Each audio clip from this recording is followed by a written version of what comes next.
पढ़ के हाँ तो नाम होगा। नहीं, खाली बेकार में भी तो नाम तो मूल शब्द है, या तो विख्यात होगा या तो कुख्यात होगा। ख्याति तो एक ही है ना। यदि काम का नहीं होगा तो कुख्यात, और अच्छा होगा तो विख्यात। दोनों में से कुछ भी हो सकता है। कर लो, कोई बात नहीं। अम्ब हो गया, सलील हो गया, ओघ हो गया और वृष्टि भी हो गई। अब आ गया बाह्या दर्शयति। बाह्य 5, आभ्यंतर 4, बाह्य 5। तुष्टि, बाह्या तुष्टयो विषयो परमात् पंच।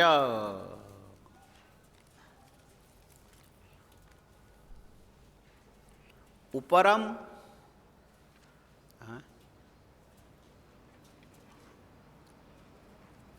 उपरम बोलो। अब गुरुजी से पूछो उपरम शब्द कहाँ से बना। उप तो उपसर्ग है। हाँ, उप क्या है?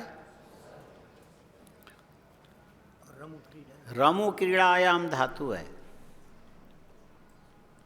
और क्या, कौन सा प्रत्यय हुआ रमु से? अच्छा, अचाद्य, अचाद्यत, पचादि। अच्छा, तो इस ढंग से हो गया उपसामीप्येन। उपशब्द जो उपसर्ग है सामीप्यवाचक है। उत्थानवाचक है और उपसामीप्यवाचक है। सामीप्येन रमणम इति उपरमणम, उपरमणमेव उपरामः। क्या उपराम? लेकिन यहाँ आकर के उप जो है ना, ये समीप अर्थ छोड़ने के अर्थ में होता है। समीप अर्थ क्या होता है? समीप अर्थ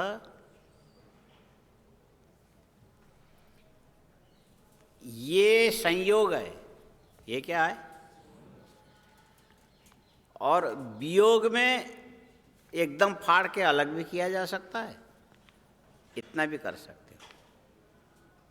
तो संयोग को छूट करके दोनों वस्तु नजदीक समीप में रहे, एक दूसरे को देख, कहाँ देख रहा है आदमी? कोई आया गया तुमसे पूछेगा। तो ये जो संयोग, द्रव्य द्रव्य का जो संयोग है ना, ये एक स्थिति है। तो संयोग में विच्छेद आ गया, संयोग में विच्छेद आ गया। तो विच्छेद में दो प्रकार है कि एक तो बिल्कुल भी अलग हो गया, न ये इसको देख सकता न इसको देख सकता, बहुत दूर। और एक दूसरे को देख रहे हैं लेकिन संबद्ध नहीं है, देख रहे हैं लेकिन संबद्ध नहीं है। इस परिस्थिति में उपराम शुरू होता है, इसमें उपराम शुरू होता है। एक तो ये समझो कि रसमलाई, क्या है? रसमलाई। कितना खाया था? 2 ही मिला था कि 2 ही खाया? 2 ही मिला। मैंने विचार तो और था। तो उधर एक आदमी को ध्यान देना पड़ेगा। अंदर पड़ा रहता, 2 बार चला के उधर घूम जाते हैं। तुम्हारे जैसे वहाँ भी हैं, ऐसा नहीं है कि इधर पढ़ने के लिए बैठे तो उधर देखे, उधर तो उधर। जिस समय जो काम करना चाहिए सतर्क होके कोई नहीं करता है। सतर्क समझ में आया? हम इस काम के लिए बैठे हैं, इसी को पूरा करना है, न इधर जाना न उधर जाना। इसी को सावधान बोलते हैं। अवधानेन सहितम इति सावधान। अवधान के साथ यदि होगा तो सावधान कहलाएगा।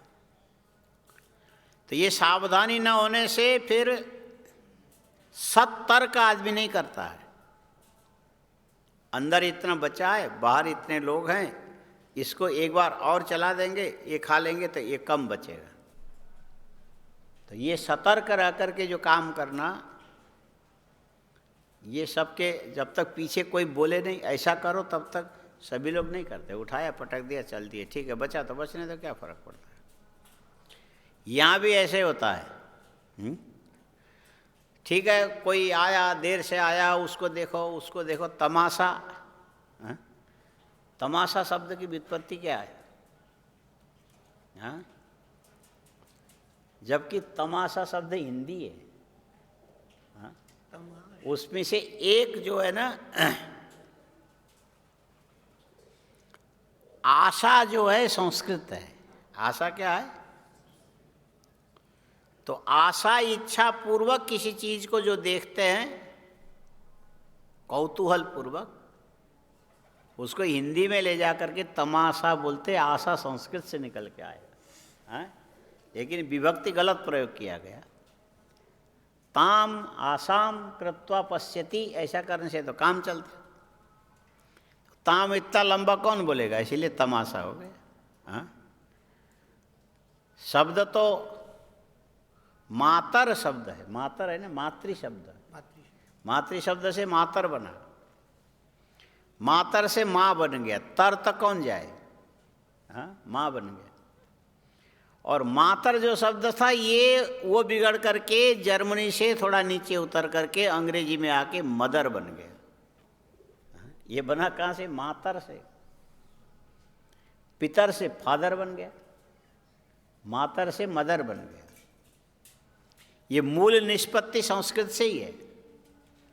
सारे भाषाओं के इस पर हेब्बार शास्त्री जी ने काम किया। उनका रिसर्च निकला, पूना में जाके उन्होंने 6 साल लगाए।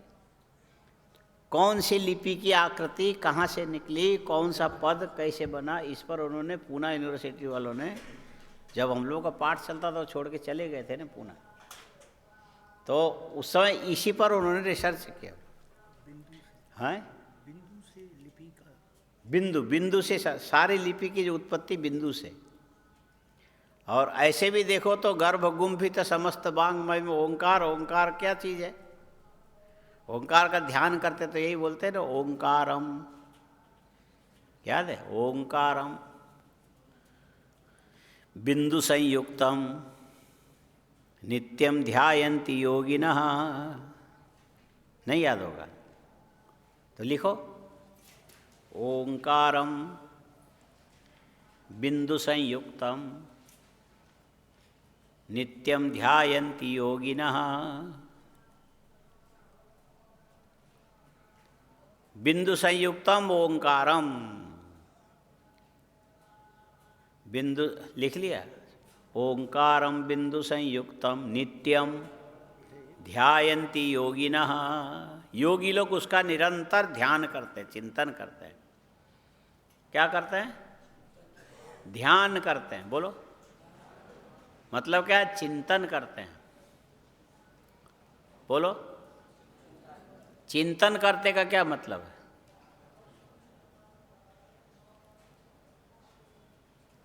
तनम इति शरीरम, तनम इति शरीरम, और चित्तमेव तनु। हाँ, चित्तमेव तनुमित्वा, तनुमिति निश्चयित्वा अवतिष्ठते इति चिंतनम कुरुते। चिंतनम करोति भी होता है, उभय चिंतन करोति कुरुते भी होता है। चिंत्यते आत्मनेपद में उभय पद ही है। चिंत्यते मतलब ये है शरीर स्थूल है, बोलो, ज्ञान सूक्ष्म है, ज्ञान का आयतन चित्त है, और शरीर का जो आयतन ये तो स्थूल पृथ्वी है, हाँ, शरीर का आयतन कौन है? स्थूल पृथ्वी है। ऐसे तो शरीर के जो लक्षण करती है, भोगायतनम तदेव शरीरम, भोग का आयतन ये शरीर है। हाँ, शरीर क्या है? भोग का आयतन है। अच्छा, भोग जो भी होता है स्थूल होता है। स्थूल से लेकर के अनुभूति की चरम सीमा में जहाँ पहुँचेंगे, सूक्ष्म ज्ञान में पहुँचेगा। ज्ञान के बिना भोग नहीं बनता है। हाँ, ज्ञान के बिना भोग नहीं बनता है। भोग की सिद्धि ज्ञान से होता है। हाँ, और तुम नींद में पड़े रहोगे अज्ञान में,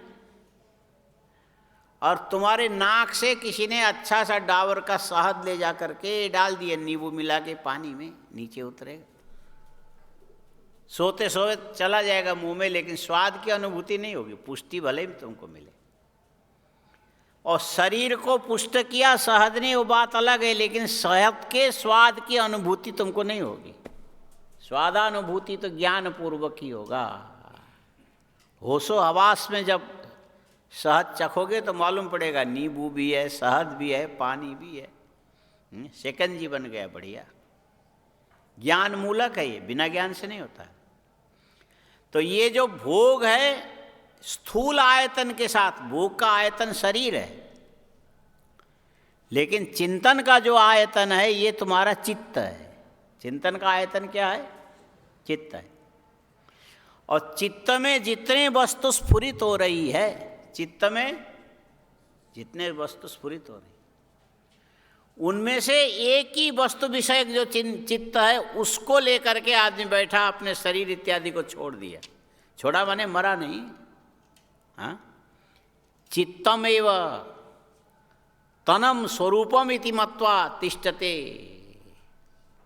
ज्ञान को ही अपना स्वरूप मान करके उससे अतिरिक्त और कोई चीज़ आने नहीं देता है। जो बाग बगीचे लगाने वाले हैं, छोटा सा पेड़ लगा देंगे, बकरी खा जाएगी, गाय चर जाएगी, भैंस उखाड़ देगा, बंदर उखाड़ देगा। फिर क्या करते? लोहे के 4 एंगल के चारों ओर वो जो बर्फी जाली घुमा के उसको कस देते हैं, बिल्डिंग कर देते हैं, और ऊपर से भी जाली से ढक देते हैं, अवकाश रहता है, और वहाँ किसी का हाथ नहीं पहुँचेगा, और वो जो पेड़ धीरे धीरे धीरे धीरे बढ़ता रहेगा, जानवरों से नुकसान नहीं होगा। और एक ऊंचाई पर जाने के बाद आजू बाजू की शाखा काट करके ऊंचा ऐसा कटिंग भी इसीलिए की जाती है, किसी का हाथ न पहुँचे, जानवरों का हाथ मुंह न पहुँचे। तो धीरे धीरे जब उसकी सीमा से ऊपर चला जाएगा तो फिर वो जो बांध करके जाली से इकट्ठा करके मैंने सुरक्षा दे करके रखा, उसको फिर बाद में हटा देते हैं। फिर तो ज़रूरत नहीं है ना। आया समझ में? तो ये जाली के बाड़ क्यों बनाया गया? कोई दूसरा उसको नुकसान न करने पाए। ये बाड़ क्यों बनाया? दूसरा किसी अपघातक तत्व के द्वारा घात न हो, उसके लिए चारों ओर से रक्षात्मक बाड़ लगाई जाती है। अपघातक तत्व से अपघात न हो, नुकसान न हो, उसके लिए बाड़ लगाई जाती है। और एक विषय, अच्छे कल्याणकारी विषय का तुमको ज्ञान है। हाँ, कल्याणकारी विषय का तुमको, और इस विषय में भी जैसे छोटे से पौधे को चारों ओर से जानवर काटते हैं, चबाते हैं, उखाड़ते हैं, नुकसान करते हैं, सद उद्देश्य परक जो तुम्हारा ज्ञान है, ये असद उद्देश्य परक जो ज्ञान के द्वारा ये सद उद्देश्य परक ज्ञान का नुकसान होता है, हाँ? विघात होता है। हाँ? मन की जो वृत्ति है ना, ये भी लिख के रखो एक जगह। हाँ? वृत्ति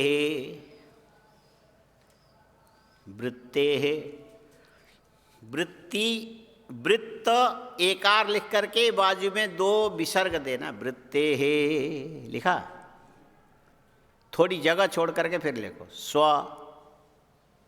विरोधी वृत्ति उत्पत्ति पर्यंत स्थायित्वाभ्युपगमात्। ठीक है? वृत्ते है स्वविरोधी वृत्ति उत्पत्ति पर्यंतम स्थायित्वाभ्युपगमात्, पर्यंतम स्थायित्वाभ्युपगमात्। बोलो, क्या बोलोगे? वृत्ते है स्वविरोधी वृत्ति उत्पत्ति पर्यंतम स्थायित्वाभ्युपगमात्, स्थायित्वाभ्युपगमात्। क्या लिखा? बोलो, एक आदमी बोलो, क्या लिखा? अब कोई नहीं बोल रहा, बोलेंगे तो सब बोलेंगे। वृत्ते स्वविरोधी वृत्ति पर्यंतम स्थायित्वाभ्युपगमात्। ये जो ये फूल है ना, ये फूल लिख लिया पूरा। वृत्ते स्वविरोधी वृत्ति उत्पत्ति पर्यंतम स्थायित्वाभ्युपगमात् लिखा। अब ये अर्थ जाने बिना लिखा तुमने, वृत्ते स्वविरोधी वृत्ति उत्पत्ति पर्यंतम स्थायित्वाभ्युपगमात्। कई लोगों ने तो लिखा ही नहीं होगा, लिख लिया। जो फट फट फट पर काम न करे उसको लोग बोलते कच्चा हलवा है तू। हाँ, क्या बोलता है? कच्चा हलवा। ढीला ढाला जो होवे ना, वो कच्चा हलवा थप्पी लग के ऊपर तक नहीं आएगा, नीचे प्यां फैल जाएगा, और इधर से लाओ इधर फैल जाएगा, इधर से।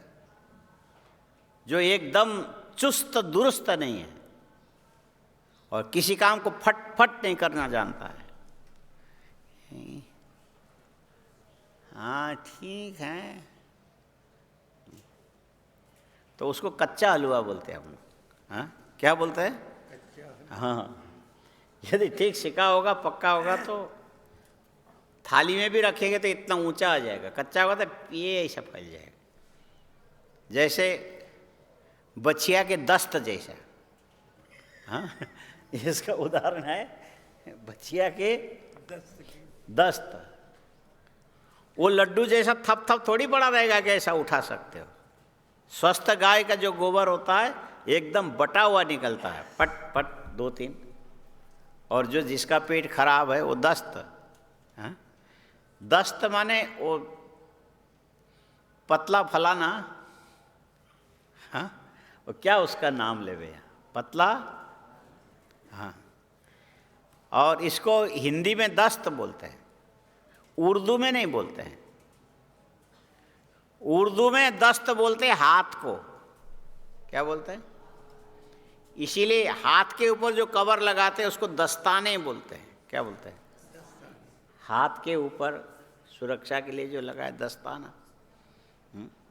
उर्दू वाले हाथ को दस्त बोलते हैं। कहते आया दोस्त घर में तो मैंने भोजन कराया दस्त से। हाँ, किससे?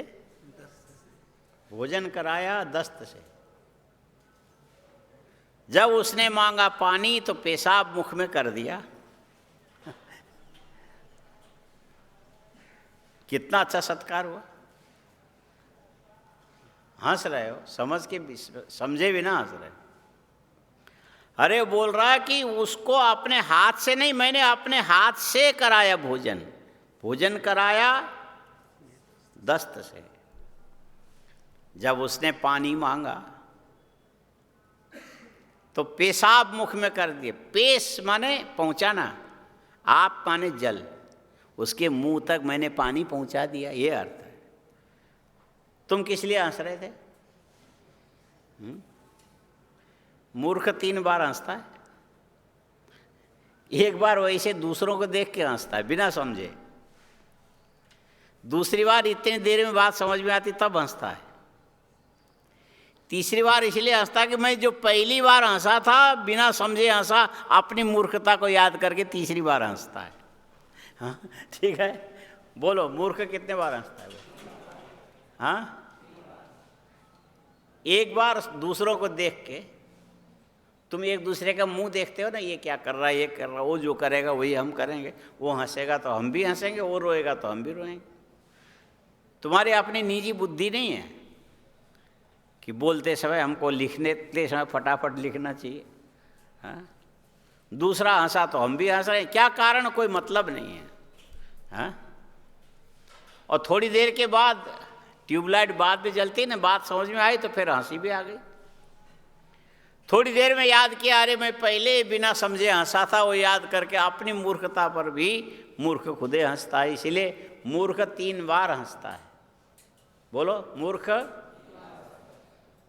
एक लड़के को मैं ऐसा समझा रहा था, मूर्ख 3 बार हंसता है। तो वो बोलता है, स्वामी जी वो बड़ा मूर्ख नहीं है, छोटा है। बड़ा कैसा होता है? बोले हम तो दिन भर हंसते रहते हैं, वो तो 3 ही बार हंस के छुट्टी कर जाता है। हाँ, आया समझ में? ये भी मूर्खता का लक्षण है। हाँ? बाल सखित्व कारण हास्यम स्त्री सुविवादो गर्धवयानम। 6 हैं, 4 मुझे याद है। बच्चों की दोस्ती, गधे की सवारी, स्त्रियों से विवाद, स्त्री सुविवादो, बाल सखित्व, बिना मतलब का हंसना। 2 और हैं, अभी याद नहीं है। हाँ, बाल सखित्व, बच्चे से दोस्ती करोगे तो निश्चित है कि तुम्हारी बेइज्जती कर देगा वो। हाँ, बिना मतलब के हंसोगे तो कहीं ना कहीं विपत्ति में फंसोगे। अकारण हास्यम। और विवाद आदमी से करोगे तो कहीं ना कहीं जाके समाप्त होगा, वो समझ में आ जाएगा। स्त्री सुविवाद, वहाँ कल्याण नहीं होने वाला है। हाँ? गुरुजी से पूछो स्त्री सुविवाद में क्या होता है। गुरुजी बता देंगे। स्त्री सुविवाद, वहाँ कभी तुम जीत ही नहीं सकते हो। अभी तुमको पता नहीं है, बाद में पता लग जाए। वाद विवाद स्त्रियों से करना शुरू करोगे तो वहाँ अंत आने वाला ही नहीं है। हाँ? जीत की तो बात ही रहने दो, समाप्त ही नहीं होगा कभी। और गधे के ऊपर बैठ के कहोगे कि हम सवारी वाले हैं, वहाँ इज्जत नहीं होती है, बेइज्जती होती है। स्त्री सु इतने चीज आदमी के गौरव को कम, सठ सुनर लघुताम उपयाति। 6 2 और छूट गया क्या क्या। इतने तो याद रख लो तो भी कम नहीं। बाल सखित्वम, अकारण हास्यम, स्त्रीसु विवादो गर्धवयानम। 2 और हैं, याद नहीं आ रहा है। षट्सु नरस लघुताम उपयाति। इसीलिए नारी कोई प्रश्न करे जवाब भी नहीं देना चाहिए और विवाद में भी नहीं पड़ना चाहिए। वहाँ तुम्हारा अंत नहीं आने वाला है, कोई फायदा नहीं है। वहाँ तो एक ही एकम ब्रह्मास्त्रमादाय नान्य गणय तक क्वचित। मौन रहो, चुप रहो, कुछ मत बोलो, वहाँ तुम सुखी रहोगे। यदि बोला तो घास पे लगी हुई आग की चिंगारी में फूंक मारने के समान होगा वो। और बढ़ेगा और बढ़ेगा और बढ़ेगा, दुनिया जल जाएगी, तुम पार नहीं पा सकते हो। फिर तुम अच्छे कहलाओगे। इतनी 4 ही चीज याद रख लो, 2 ही भूल भी जाओ तो चलेगा। बाल सखित्वम, अकारण हास्यम, स्त्रीसु विवाद गर्धवयानम। 4 तो हो गया, 2 फिर देखेंगे कब। ऐसे 6 है। षट्सु नर लघुताम उपयाति। कुसज्जन सेवा एक है, और भी कुछ है। वैसे तो बहुत सारी लोकोक्तियां हैं छोटी छोटी। बोले किसी के आगे नहीं रहना चाहिए, किसी के पीछे नहीं रहना चाहिए। लोग बोलते हैं किसी के आगे नहीं रहना चाहिए, बड़ों के आगे नजदीक नहीं बैठना चाहिए। जो बड़े होते हैं ना, आगे से लात मारते हैं। और घोड़ों के पीछे नजदीक में नहीं बैठना चाहिए, वो पीछे लात मारता है। हाँ? घोड़ों के पीछे, बड़ों के आगे ज़्यादा देर नहीं रहना चाहिए, लात मारेगा बोले। हाँ, क्या करेगा? लात मारेगा। सरदार जी चले गए महात्मा जी के पास, बोले घर में झगड़ा होता है। किसके साथ? बोले घरवाली के साथ। सुबह सुबह उठ करके तेरी घरवाली ज़्यादा बोले पंजाबी बोलती है, अंग्रेजी बोलती है, तो सुबह उठ के सबसे पहले बोल दो गुड मॉर्निंग। क्या बोलता है? Good morning. फिर झगड़ा नहीं होगा? नहीं होगा। सुबह सुबह ऐसा कहोगे तो नहीं होगा। तो सरदार रात को पूरी तरह से सोया नहीं, सुबह उठ के ये बोलना गुड मॉर्निंग। उठा और पैर पकड़ के हिला के, ओए उठो। हाँ, क्या बोलता है? जब उसने आंख खोला बोले, तो बेचारा पंजाबी प्राणी कहता गुड्डे मारेंगे। गुड मॉर्निंग का क्या बोला? ओए उठो गुड्डे मारेंगे। तो वो बोलते हैं लाता खाओगे। मुझे गुड्डे मारोगे तो लात मेरे से खाओगे। हाँ, वहाँ ऐसे ही जवाब मिलेगा, अंत नहीं आएगा इसका कहीं भी। हाँ, इतिश्री रेवाखंडे वहाँ होने वाला नहीं है। हाँ, स्त्री सुविवादो घर, बड़ों के आगे न रहो और घोड़े के पीछे न रहो, दोनों में लात खाओगे। हाँ, समझ में आया? क्या करोगे? लाते खाओगे। अच्छा, सवाल यही है कि जो चित्त है ना, चित्त भोगायतन शरीर है, भोगायतन भोगायतने शरीर है, और ज्ञान का आयतन तुम्हारा चित्त है। ज्ञान का आयतन क्या है? और ये जो ज्ञान होता है सविषयक, चित्त में होने वाला ज्ञान सविषयक होता है, माने बिना विषय का ज्ञान नहीं होगा। घट का होगा, पट का होगा, मठ का होगा। तो ये जो ज्ञान होता है, ये बता रहे थे फूल। हाँ, ये फूल लिया था आपने, ये फूल को आंख से देखोगे तो जैसी आकृति ये फूल की बाहर पड़ी है, जैसा इसका नाम है, खुली हुई आंख के रास्ते से इसकी आकृति तुम्हारी बुद्धि में चली गई। जैसे कैमरा से फोटो खींचते हो ना, वो जो छिद्र में खुले हुए कांच के अंदर से इसकी आकृति कैमरे के अंदर रील में चला जाता है, रिकॉर्डर में चला जाता है। हाँ, पहले कागज के रील चलते थे, आजकल वो क्या चलता है पता नहीं, लिक्विड एलईडी बोलते, क्या बोलते, कुछ नाम ऐसे ही है। लिक्विड में कोई चीज़ होता है, उसमें ये जा कर के तरंगायित होता है, इस रूप में दिखने लगता है। आजकल वो रील वाला सिस्टम खत्म हो गया। पहले रील में चलता था, आजकल नहीं चलता। तो कांच के द्वारा इसका रूप रंग सारा उसमें जाके अंकित हो जाएगा। अंकित होकर के परावर्तित होकर दूसरे जगह दिखेगा। एक में उल्टा दिखेगा, दूसरे में जाके सीधा दिखेगा। इसी को क्या बोलते हैं? नेगेटिव और पॉजिटिव, ऐसा बोलते हैं। और ये आँख से बुद्धि में, मन में जाएगा, मन से बुद्धि में जाकर के जैसा फूल है ऐसे बुद्धि की आकृति बन जाएगी। क्या बनेगी? बुद्धि की आकृति बनेगी। तो ये आकृति जब तक बुद्धि के अंदर पड़ी रहेगी उसको बुद्धिवृत्ति बोलते हैं। क्या बोलते हैं? फूल के देखने से बुद्धि में जो फूल की आकृति बनी, इसको वृत्ति, बुद्धिवृत्ति बोलते हैं। क्या बोलेंगे?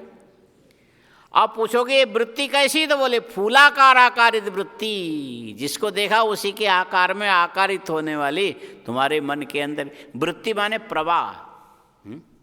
तेजस जो अंतःकरण है, एक वस्तु अंदर स्फुरित होने पर इसी के आकार में दिखने लगता।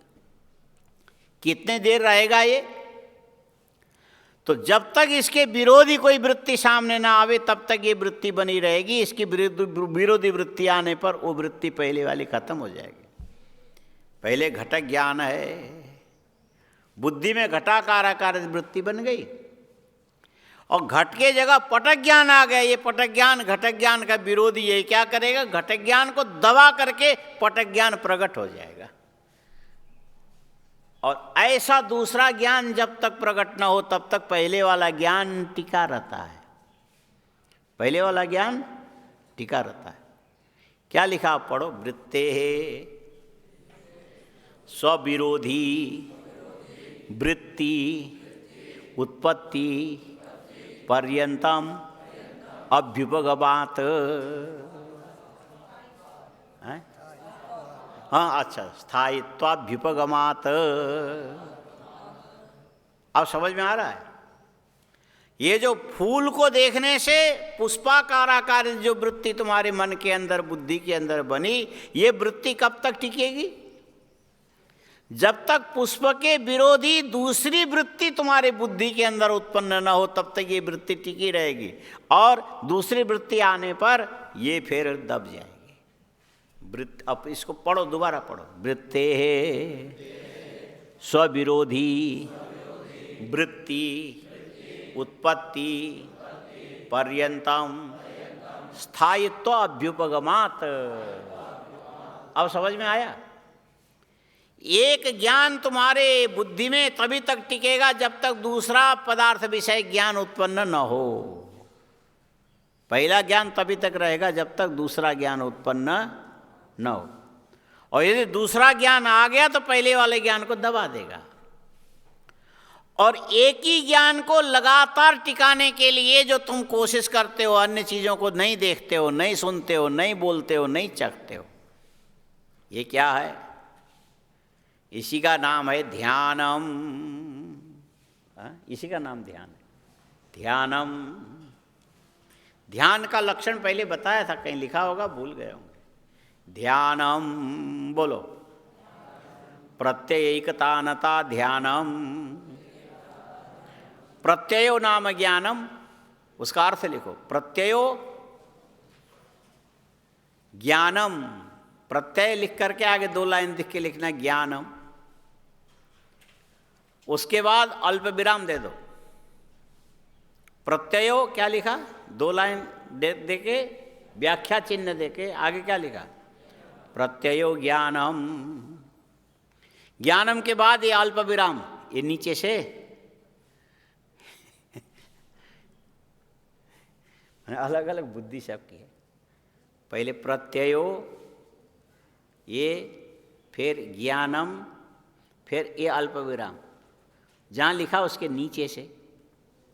लेकिन एक बुद्धो ऐसा बैठा था, नीचे से अल्प विराम तो यूं करने लगे। अरे भाई साहब, यह नीचे उन्हें सापेक्ष, जहाँ लिखा उसके नीचे, लाइन के नीचे ज्ञानम। प्रत्ययो 2 लाइन दे करके ज्ञानम, फिर यहाँ अल्प विराम दोगे, उसके बाद आगे लिखो एकतानता नाम अविच्छिन्नता। एकतानता नाम अविच्छिन्नता।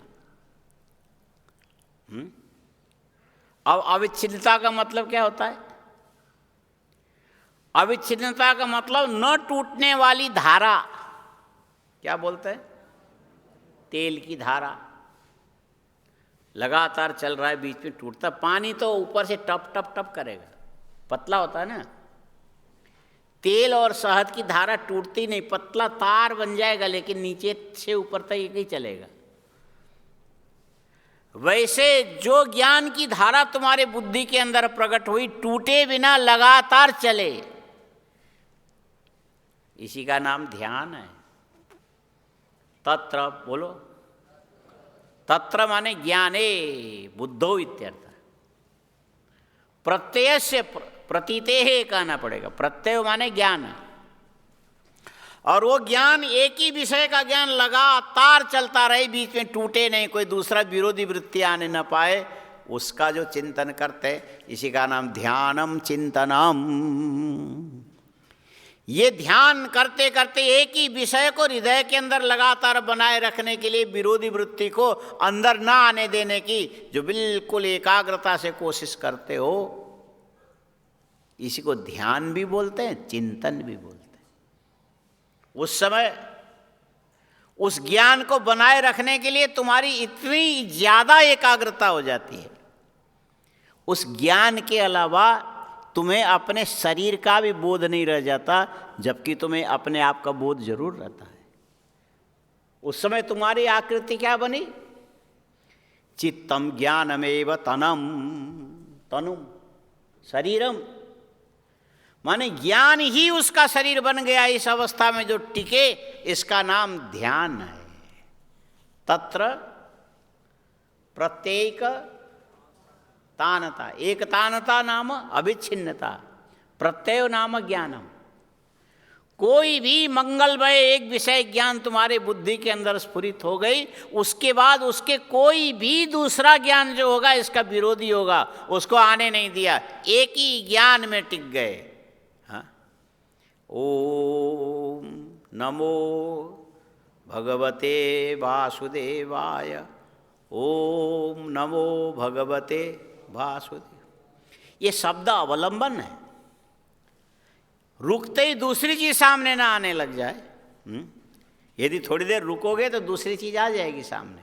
हाँ, ये माइयाँ हाथ में माला लेकर के घुमाती है, राम राम राम राम राम। अरे बहू दूध वाला आया, घंटी बजा रहा है, बाहर जाके खोल दे, फिर बोलेगी राम राम राम राम। अच्छा तुमने चूल्हे में दूध तो चढ़ा दिया, गैस चला करके तू चली गई, उबल के सहारा नहीं, राम राम राम राम राम राम राम। फिर उसके बाद कहेगी अरे बहू थोड़ी सी चाय बनाते, राम राम राम राम राम। चाय तो तुमने दे दिया लेकिन उसमें चीनी नहीं डाला, बड़ा ऐसा राम राम राम राम राम राम। ये एक तानता नहीं हुई। हाँ, विरोधी वृत्ति आई ना।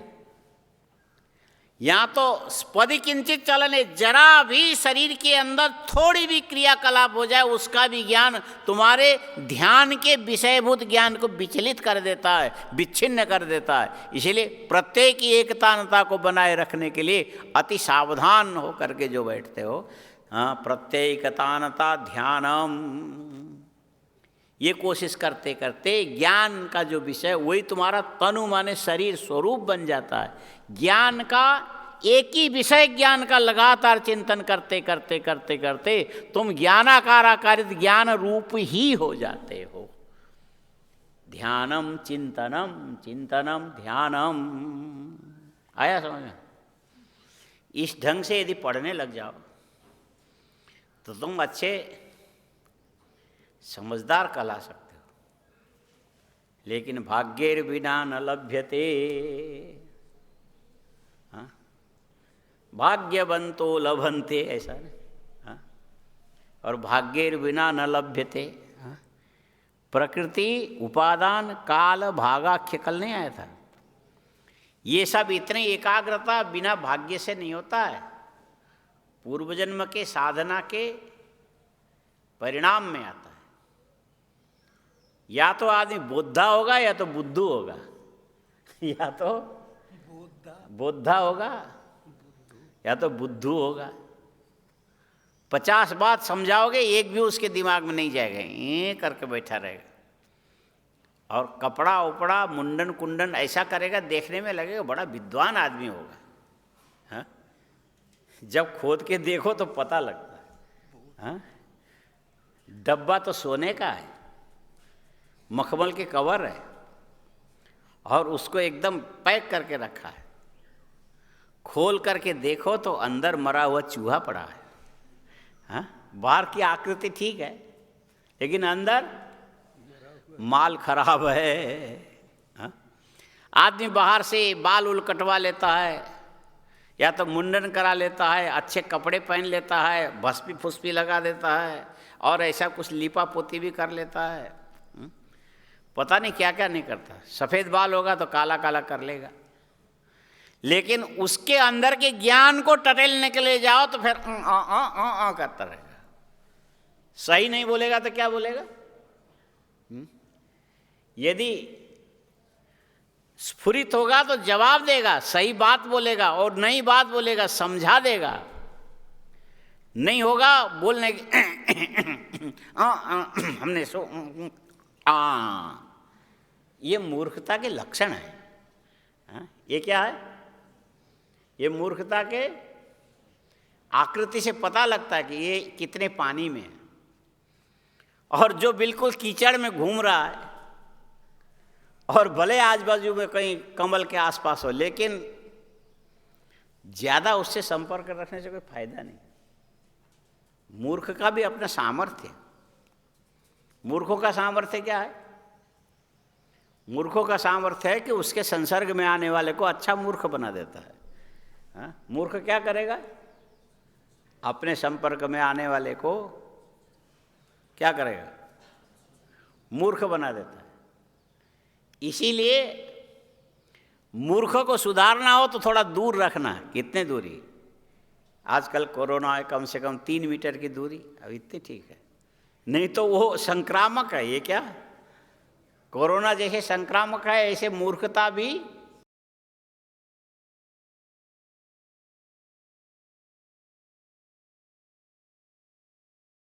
उल्टा कहोगे कि मेरे संपर्क में आकर के मूर्ख बुद्धिमान, ये कदाचित हो सकता है। हाँ, ये कदाचित का, ये स्वाभाविक नहीं है। ये आया समझ में? तो जिसके संपर्क में रहोगे लंबे समय तक रहते रहते तदाकार आकारित हो सकते, उसी के आकार में तुम परिणत हो जाओगे, बदल जाओगे। और एक ही ज्ञान मंगलमय चित्त के अंदर स्फुरित हो रहा है, प्रकट हो रहा है। और उसको लगातार बनाए रखने के लिए जो तुम सावधानी रखते हो, ये चिंतन क्या है? और अनेक विषय का ज्ञान जो चित्त के अंदर आता है, फिर ज्ञान का जो विषय है, ज्ञान के जो विषय होते हैं, और उस पर 2 प्रकार तो निश्चित होता है। ज्ञान के विषय या तो इष्ट साधन होगा या तो अनिष्ट साधन होगा। कांटा कैसा है? चुभने पर तुमको दर्द देगा। कांटा कैसा है? चुभने पर दर्द देता, उसको कांटा बोलते हैं। चुभने पर दर्द देवे, उसको क्या बोलते हैं? कांटा बोलते हैं। तो कांटे को गला लगाते हो क्या? कांटे को गले लगाते हो? इसीलिए नहीं लगाते कि तुम्हें ये ज्ञान है कि ये मद अनिष्ट साधनम, इदम कंटकम मद अनिष्ट साधनम। बोलो इदम, लिखो, इदम कंटकम मद अनिष्ट साधनम। ये जो कांटा है मेरा नुकसान करने वाला है। इदम कंटकम, लिखा, मद अनिष्ट साधनम, मेरा नुकसान करने वाला है। ये जानने के बाद कांटे को देखते ही तुम थोड़ी दूरी रखोगे, उससे द्वेष करोगे। क्या करोगे? हाँ, दूरी में से हाँ, जो रकार को हटा दो, दुस्थितम, उसी से बिगड़ के पता नहीं कैसे कैसे द्वेष बन गया। हाँ, द्वेष कैसे बन गया? हम जिसके द्विषंती, माने एकदम आत्मसात करने की उसकी इच्छा नहीं होती है, उसको दूर ही रखने की इच्छा होती है। ये काम का नहीं है।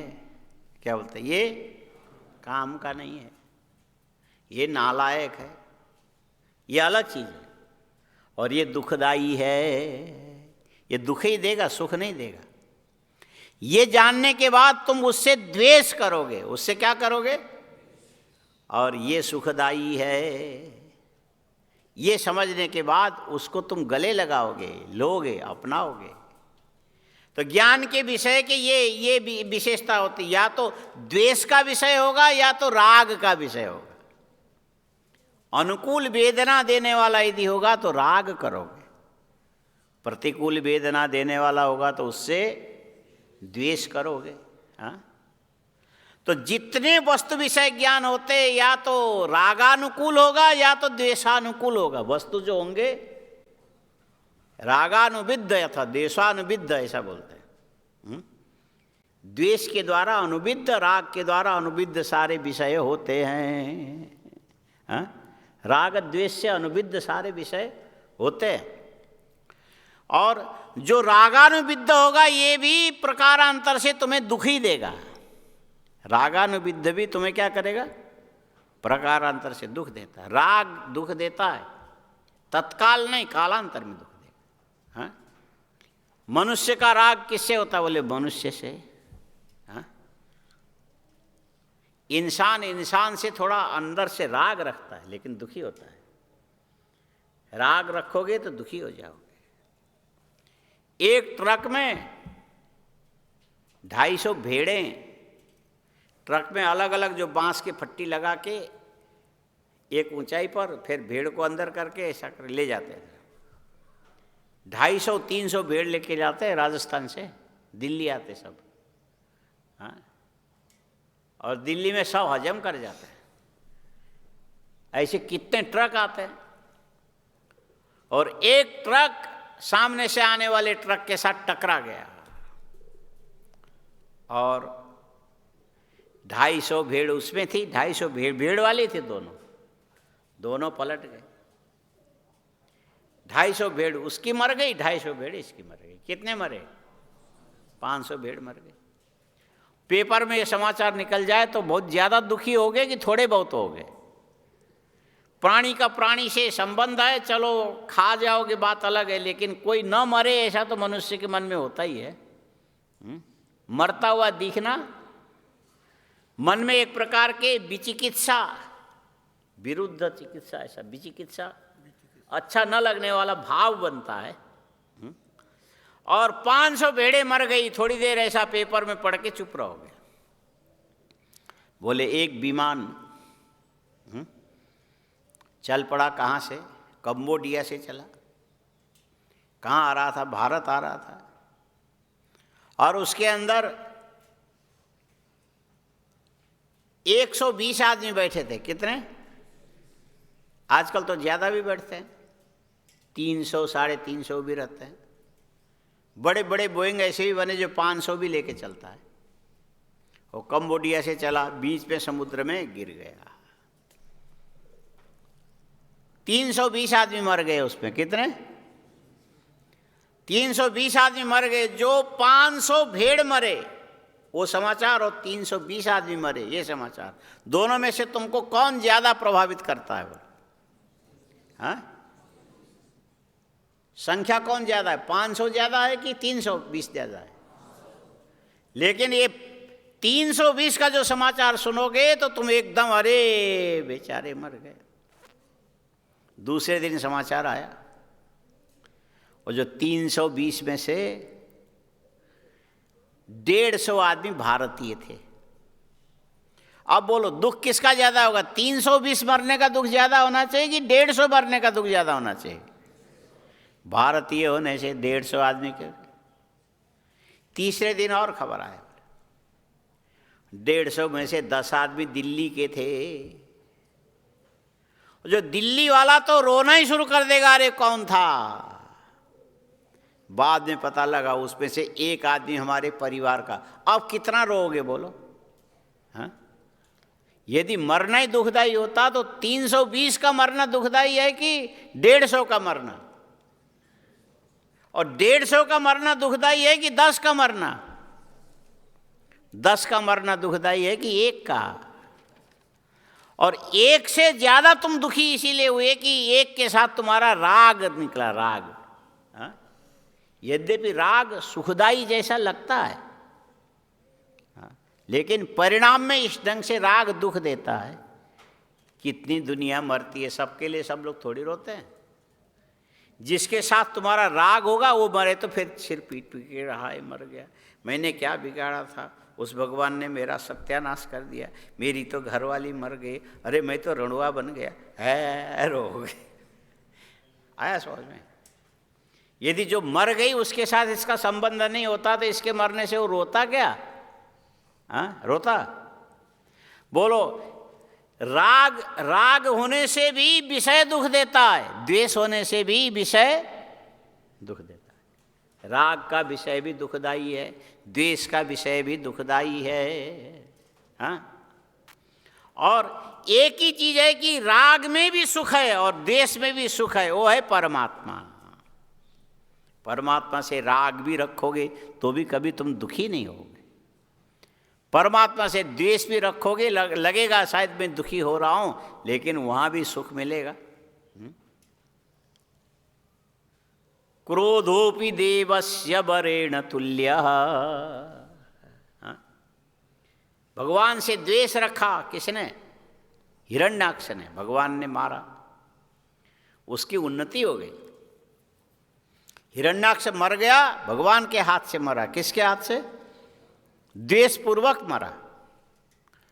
और भगवान से द्वेष करते हुए मरा तो अगला जन्म खट से जाकर के उसका हो गया कहाँ पर? वो जाके रावण बन गया, सोने की लंका का राजा बन गया। था तो राक्षस, द्वेष करने वाला, अच्छा तो नहीं था, लेकिन भगवान के क्रोध का विषय बनने से उसकी उन्नति होकर के बड़ा विद्वान बन गया।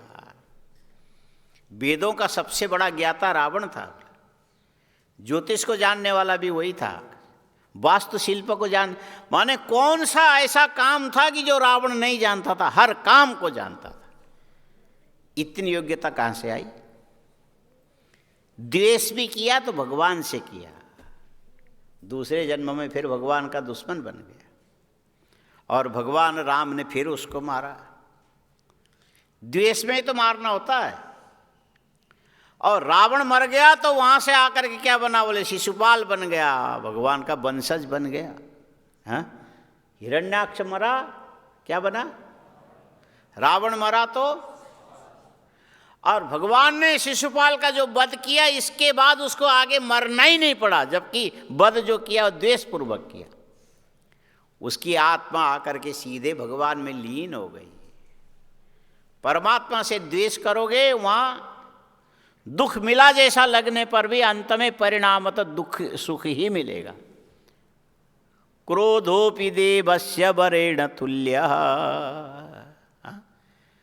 और यदि भगवान से राग रखोगे तो राग माने प्रेम, प्रेम माने भक्ति। संसार में प्रेम रखोगे ये विभक्ति है, और भगवान में प्रेम रखोगे ये भक्ति है। क्या है?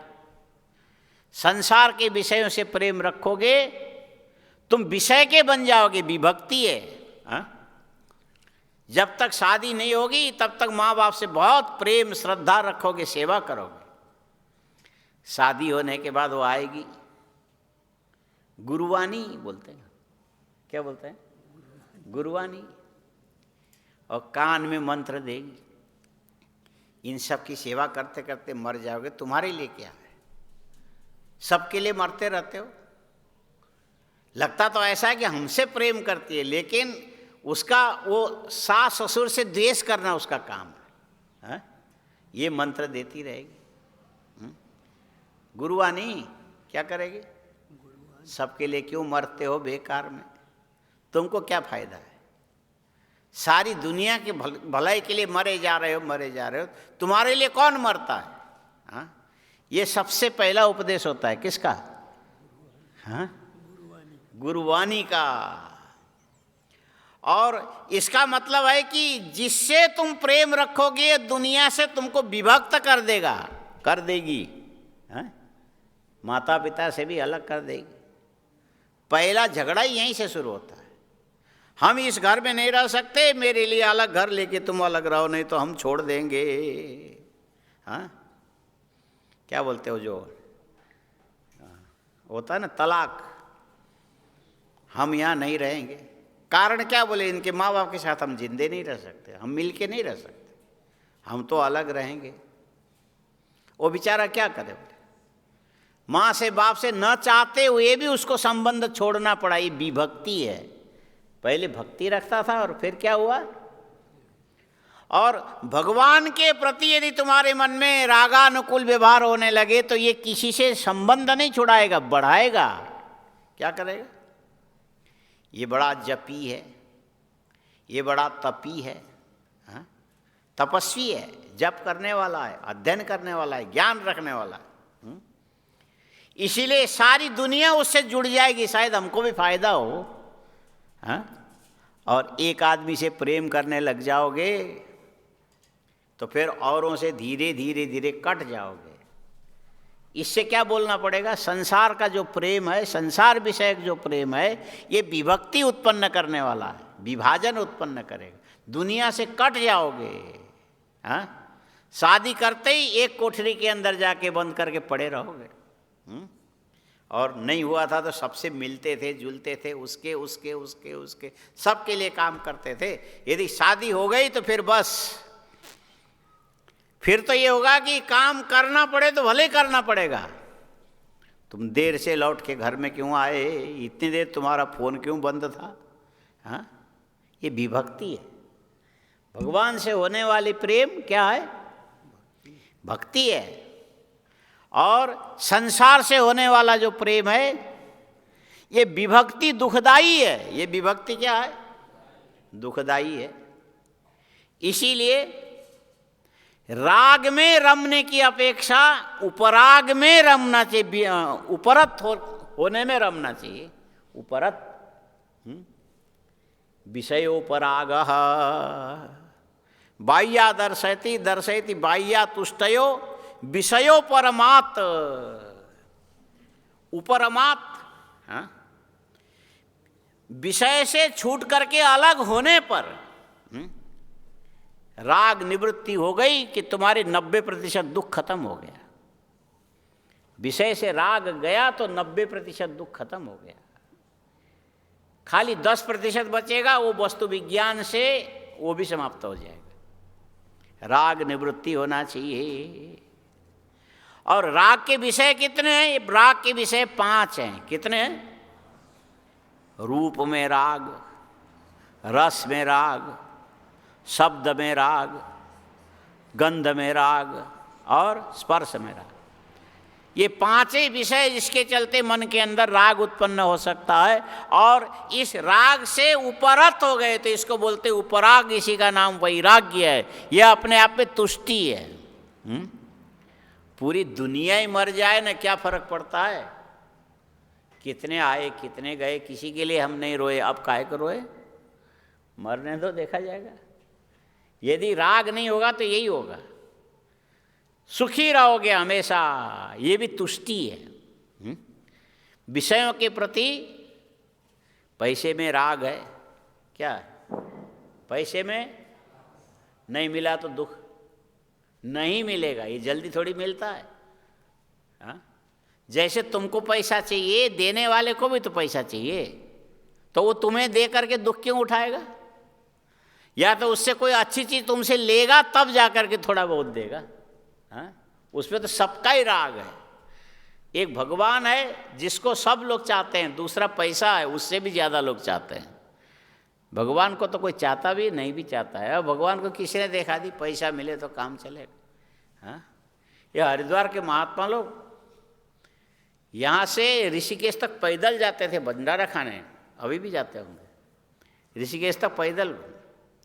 किसके लिए? बोले उस समय 10 रुपया दक्षिणा जहाँ मिले पैदल जा करके 10 रुपये लेके आएंगे। 10 रुपये के लिए इतने दूर चले जाओगे। ऋषिकेश यहाँ से कितना? 30 किलोमीटर है। हरिद्वार से ऋषिकेश कितना? 30। तो 30 किलोमीटर आदमी दिन भर लगा के चलेगा, फिर 30 किलोमीटर वापस आएगा, या रात को रुक के दूसरे दिन चलेगा। लेकिन 10 रुपया उसको इतना चला देता है। पैसे में राग होने से 60 किलोमीटर चलोगे। किसमें? और यदि पैसे में राग नहीं होता तो 60 किलोमीटर चलने के बाद जो नस नस में दर्द होता, 4 दिन तक फ्लू बुखार से परेशान हुए, वो होता क्या? इसीलिए कहते हैं सुखी तभी रहोगे जब उपरक्त हो जाओगे विषयों से। उसमें अरे हमको नहीं चाहिए कोई पैसा, जाओ जिसको जाना हो, हम जहाँ हैं वहीं आराम से। विषय उपराग माने वैराग्य। विषयों से 5 विषय से होने वाले वैराग्य में अपने आप एक प्रकार की तुष्टि है। दुनिया मर रही है, जल रही है, घूम रही है, 1 मिनट भी आराम नहीं करते, फुर्सत नहीं है, ये करना है, ये कर, सब पागल बने फिरे रहे। हाँ? किसके लिए? कौड़ी कौड़ी के लिए दौड़े रहे, कौड़ी कौड़ी के लिए दौड़े जा रहे हैं, मरे जा रहे हैं। यदि ये इच्छा समाप्त हो जाए, यदि वास्तव में अंदर से कौड़ी की इच्छा तुम्हारी समाप्त हो जाए तो सारे दुनिया के करोड़ों तुम्हारे पास आ जाए, वो क्यों नहीं आते? वो क्यों नहीं आते? ये जो खेतों में सब्जियां लगती, पेड़ों में फल लगते हैं, उनके यदि पैर होते तो ये कीड़ों को देखते ही भाग जाते, हमको खाने के लिए आया। और वैसे ये जो धन है ना, ये भी जड़ है, अंदर से उसकी इच्छा नहीं होती कि तुम उसको संग्रह करो, और तुम्हारी इच्छा निवृत्त हो जाए तो ये धन भी चाहते कि हम उसी के पास रहें जो हमारा नुकसान न करे। खाने वाला, काटने वाला, जूठा करने वाला, उससे वस्तु क्यों प्रेम करेगा? भागने लग जाएगा। तो यदि विषय से उपराग तुम्हारा चला गया तो ये सारे विषय तुम्हारे नजदीक आए हुए मिलेंगे। और राग होगा तो कौड़ी कौड़ी के लिए ऋषिकेश तक पैदल दौड़ो, तब जाके 10 रुपया लेके करके आओ। बोलो किसमें सुख है? तुष्टि किसमें है? लोभ से कभी किसी को संतोष आज तक मिला नहीं है। चाहे 1 रुपये के लिए लोभ करो, चाहे 10 रुपये के लिए करो, चाहे 100 रुपये के लिए करो, चाहे 1000 के लिए चलो, चाहे करोड़ के लिए करो, अरब के लिए करो, खरब के लिए करो, और लोभ बढ़ता ही जाएगा, संताप बढ़ते ही चले जाना, ये कभी कम होने वाला नहीं है। और इन सब से सुखमस्ति विरक्तस्य मुने एकांत जीविनः न सुखम देवराजस्य, न सुखम देवराजस्य, न सुखम चक्रवर्तिनः।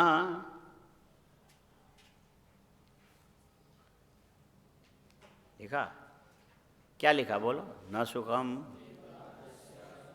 सुखम चक्रवर्तिनः यत् सुखम वीतरागस्य मुनेरेकांत जीविनाम। जीविनाम है, मुनेरेकांत जीविनाम यत् सुखम वीतरागस्य मुनेरेकांत जीविनाम। देवराज इंद्र भी सुखी नहीं है। न सुखम देवराजस्य न सुखम चक्रवर्तिनः। पूरे पृथ्वी के सम्राट भी इतना सुखी नहीं है। सुखी कौन है फिर? जो पूरे दुनिया के विषय से जिसका अनुराग समाप्त हो गया। यत् सुखम विगतो राग यस्मादिति वीतराग तस्य यत् सुखम। मौन मननशील है, नहीं बोलता है, चुप रहता है, एकांत में परमात्मा चिंतन करके बैठ। उसको जितना सुख है उतना देवराज इंद्र को भी नहीं है, चक्रवर्ती राजा को भी नहीं। लिख लिया? अरे उस सबसे ज़्यादा सुखी तो तुम्हारी कॉपी है, कम से कम श्लोक तो है, तुम तो भूल जाओगे। न सुखम देवराजस्य न सुखम चक्रवर्तिनः यत् सुखम वीतरागस्य मुनेरेकांत जीविनाम। याद हो गया? न सुखम देवराजस्य न सुखम चक्रवर्तिनः यत् सुखम वीतरागस्य मुनेरेकांत जीविनाम। ये बाह्या दर्शयति बाह्या तुष्टयो विषयो परमात् 705। वो कितने हैं? 5। या खलु अनात्मन प्रकृति महद अहंकारादीनाम आत्मा इति अभिमन्यमानस्य वैराग्य सति तुष्टस्तया बाह्य तुष्टयस्ता बाह्या। इसकी व्याख्या फिर शाम को करेंगे, अभी रहने दो, बहुत हो गए। ज्ञान भी ज़्यादा होगा तो उल्टी हो जाएगी। ज्ञान भी ज़्यादा होने से, अधिक खाने से उल्टी नहीं होती है। ज्ञान भी इतना ही ठीक है। ओम पूर्णमदः पूर्णमिदं पूर्णात् पूर्णमुदच्यते पूर्णस्य पूर्णमादाय पूर्णमेवावशिष्यते। ओम शांति शांति। शंकरं शंकराचार्यं केशवं वादर सूत्रभाष्यकृतौ वंदे भगवन्तौ ईश्वरो गुरुरात्मेति मूर्तिभेद विभागिने व्योमवद्व्याप्तदेह। ओम शांति शांति शांति।